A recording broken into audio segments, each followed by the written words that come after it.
Hello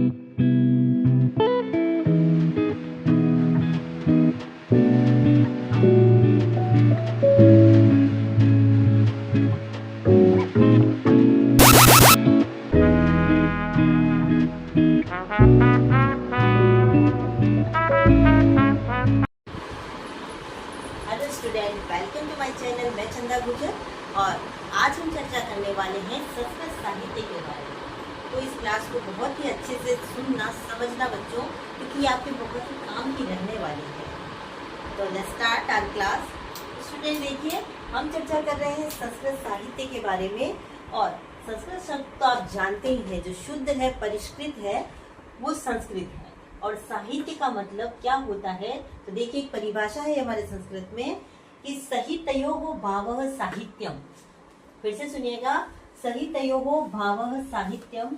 सहितयोः का मतलब क्या है? सहित का मतलब है कि साथ में मिले हुए भाव, साथ में मिले हुए भाव ही साहित्य। कौन से भाव हैं? तो देखिए, साथ का मतलब शब्द और अर्थ। शब्द और अर्थ जब मिल जाते हैं और इसका जो सम्मिलित स्वरूप होता है, वही साहित्य है। और हम चर्चा कर रहे हैं संस्कृत साहित्य का। तो हम पहले भी चर्चा कर चुके हैं कि साहित्य को जो है काल के आधार पर दो प्रकार से डिवाइडेशन हमने किया है। काल के आधार पर बच्चों ध्यान से देखिएगा, तो काल के आधार पर दो डिवाइडेशन है, वैदिक साहित्य और दूसरा लौकिक साहित्य। वैदिक साहित्य के अंदर देखिए, वेद हो गए, ब्राह्मण ग्रंथ हो गए, आरण्यक ग्रंथ हो गए, उपनिषद और वेदांग, ये सारे के सारे इंक्लूड है। ये चर्चा हम कर चुके हैं हमारी क्लास में। आज हम बात करने वाले हैं लौकिक साहित्य के बारे में। तो देखिए, लौकिक साहित्य जो हमारा है, उसमें आता है रामायण, महाभारत और पुराण। इनकी चर्चा करेंगे और इनके साथ ही आगे जो बहुत इंपॉर्टेंट महाकाव्य हैं, किराता अर्जुनियम, महाकवि कालिदास की जो रचनाएं हैं वो सभी, और बाण भट्ट की, माघ की, उनकी चर्चा भी हम अच्छे से विस्तृत रूप से करने वाले हैं। उससे पहले हम चर्चा करेंगे हमारा जो ये साहित्य है, यहाँ काल के आधार पर इसका डिवाइडेशन हुआ है। हम साहित्य को जो देख लेते हैं, प्रकृति के आधार पर इसका डिवाइडेशन कैसे हो रखा है। तो देखिए आगे।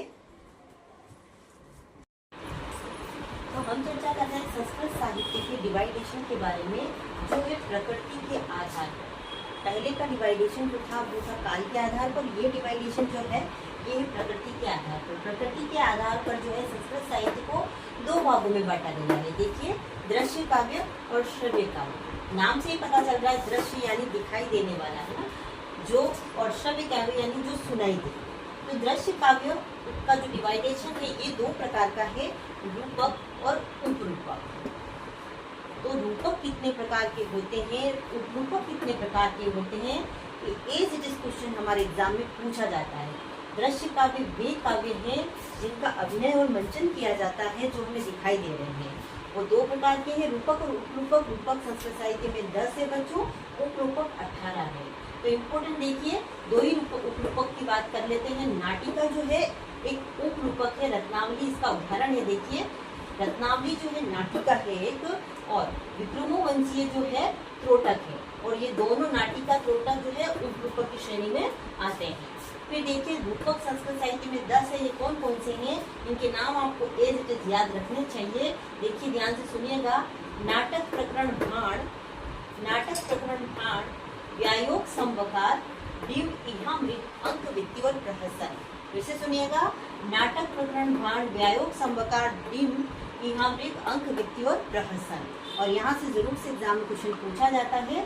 तो देखिए, दृश्य काव्य, श्रव्य काव्य। दृश्य काव्य दो प्रकार के, रूपक और उपरूपक। रूपक 10 है हमारे और उपरूपक 18 है। तो देखिए आगे, इसके बाद हम चर्चा कर लेते हैं श्रव्य काव्य की। तो श्रव्य काव्य जो सुनाई देते हैं, और श्रव्य काव्य के अंदर 3 प्रकार से इसका डिवाइडेशन हुआ है, गद्य, पद्य और चंपू। तो हम चर्चा कर रहे थे इससे पहले दृश्य काव्यों के बारे में, और अब हम चर्चा करने वाले हैं श्रव्य काव्यों के बारे में। बच्चों, श्रव्य काव्य को हमने 3 प्रकार से डिवाइड किया है, गद्य, पद्य और चंपू। देखिए, श्रव्य काव्य को 3 भागों में बांटा गया है, गद्य, पद्य और चंपू। क्या होते हैं गद्य? आपको इसको परिभाषा को ही याद रखनी है कि छंदो उच्चितम गद्य। क्या मतलब है? जहाँ छंद नहीं हो, छंद से रहित जो होते हैं वे गद्य कहलाते हैं सब। तो देखिए हमारा जो ये गद्य है दो प्रकार का है, कथा और आख्यायिका। क्या होती है कथा? कथा जो होती है कवि कल्पित होती है और कल्पना से कवि लिखता है इसको, और इसका एग्जाम्पल देखिए कादम्बरी। सेकंड देखिए आख्यायिका। और क्या होता है आख्यायिका? आख्यायिका के अंदर भी कहानियां ही होती है, पर इसका जो कथानक होता है ऐतिहासिक होता है, सही बात की घटना होती है, सच्ची घटना पर आधारित जो होती है वो आख्यायिका होती है, कवि कल्पित नहीं होती है। इसका एग्जाम्पल देखिए आप हर्षचरितम, माँ कवि बाण भट्ट कृत है ये हर्षचरितम, जो एक आख्यायिका का एग्जाम्पल है। सेकंड क्या ये देखिए, सेकंड डिवाइडेशन जो है हमारा पद्य, और पद्य की परिभाषा देखिए समझिए, छंदोबद्धम पद्य, यानी जो छंद से युक्त है, जिसमें छंद होते हैं वे सारे पद्य कहलाते हैं। और देखिए पद्य दो प्रकार के होते हैं, गीति काव्य और महाकाव्य। पद्य दो प्रकार के, गीति काव्य और महाकाव्य। देखिए गीति काव्य को खंड काव्य भी कहा जाता है।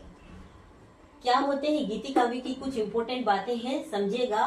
गीति काव्य वे होते हैं जो गेयात्मक है, जिन्हें गाया जाए, प्रकृति का वर्णन होता है इसके अंदर, एक घटना पर एक घटना का इसके अंदर वर्णन होता है गीति काव्य के अंदर, ये इसकी सारी विशेषताएं हैं। फिर देखिए एग्जाम्पल देखिए, तो सबसे पहले ये जो गीति काव्य है ये खंड काव्य, इसका भी डिवाइडेशन हो रखा है, दो प्रकार का है ये, प्रबंध गीति काव्य और मुक्तक। गीति काव्य का डिवाइडेशन हो रखा है, प्रबंध गीति काव्य और मुक्तक। प्रबंध गीति काव्य के अंदर एग्जाम्पल देखिए बच्चों, गीत गोविंद, जयदेव कृत, ऋतु संहार और मेघदूत, ये कालिदास की कृतियां हैं और प्रबंध गीति काव्य के अंदर आती है ये। देखिए मुक्तक का जो एग्जाम्पल है, गीति काव्य को दो प्रकार से डिवाइड कर रखा है, प्रबंध गीति काव्य और मुक्तक। और मुक्तक का एग्जाम्पल है नीति शतकम, बहुत ही इंपॉर्टेंट है, यहाँ से भी क्वेश्चन आता है। फिर देखिए पद्य का जो दूसरा डिवाइडेशन है वो है महाकाव्य। क्या होते हैं महाकाव्य?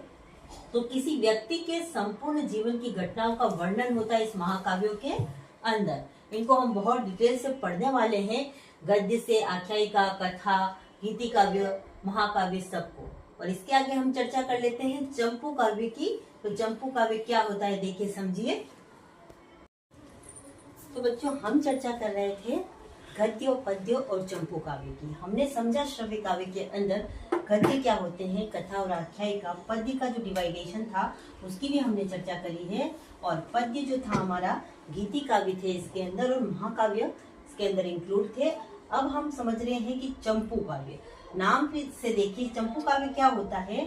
चंपू काव्य वे होते हैं जहाँ गद्य भी हो और पद्य भी हो, यानी दोनों ही चीजें इसके अंदर होती है, मिश्रित होते हैं। ये जो गद्य और पद्य से मिश्रित होते हैं वे चंपू काव्य कहलाते हैं। और चंपू काव्य का जो एग्जाम्पल है बच्चों वो है हितोपदेश और नल चंपू, दोनों को ही आपको नोट डाउन करना है। देखिए नल चंपू जो है प्रथम चंपू काव्य है संस्कृत साहित्य के अंदर, और यहाँ से इन एग्जाम्पल के बारे में क्वेश्चन एग्जाम में आते हैं। तो सारा का सारा जो हमारा चार्ट था उसको आप अच्छे से नोट डाउन करिएगा और समझिएगा, और उसमें से क्वेश्चन जरूर से एग्जाम में आते। तो देखिए ये था हमारा संस्कृत साहित्य का प्रकृति के आधार पर जो है ये हमारा डिवाइडेशन था। और आगे हम नेक्स्ट जो करेंगे नायक के प्रकार, मंगलाचरण क्या होता है, रीतियां क्या होती है, गुण क्या होते हैं, उसकी चर्चा करने वाले नेक्स्ट क्लास में। तो मुझे विश्वास है कि आपको जो ये डिवाइडेशन है संस्कृत साहित्य का अच्छे से समझ में भी आया होगा। अगर कोई डाउट है तो प्लीज कमेंट करके बताएं। तो thank you for watching my class. सफल वही जो रुका नहीं। बाय।